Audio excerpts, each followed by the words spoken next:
And in addition to your freedom of religion, you have two additional rights that the First Amendment covers. Second one is the freedom of speech. Your right to speak out. Your right to say things. Your right to insult the sitting president of the United States. I'm not going to do that because I feel like a lot of people will either be really happy that I insulted the president of the United States or really mad that I insulted the sitting president of the United States. So I'm not going to do that on the Clock app. I'll do that in person many different times, but not anyways. So you have the right to say things that you don't like. You have the right to say things about the president, any sitting member of government, and the government cannot punish you. Freedom of speech is not freedom of consequences from speech, however.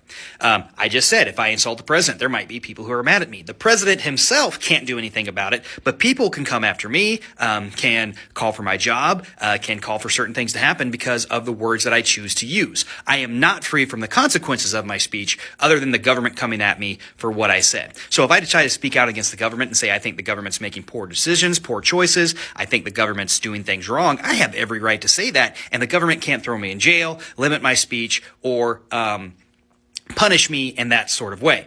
If I say something that is controversial, if I say something that is offensive, if I say something that makes people angry, the government, in most cases, unless I threaten someone or threaten to harm someone or encourage people to harm someone else, can't go after me for that.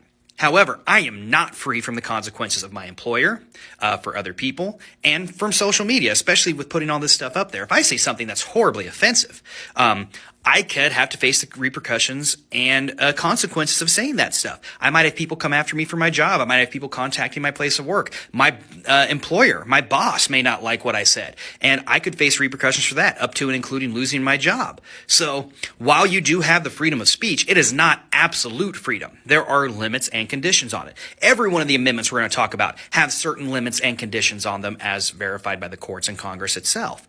So while you do have freedom of speech, you have the right to speak out against things you want. You have the right to get onto a TikTok app and talk about things that you don't like. You are not free from consequences of that speech from other people. You are protected from the government coming after you in many cases. Again, unless you are using threatening language, harmful language, or language that's used to incite people to violence or to do things that are wrong, it's protected speech.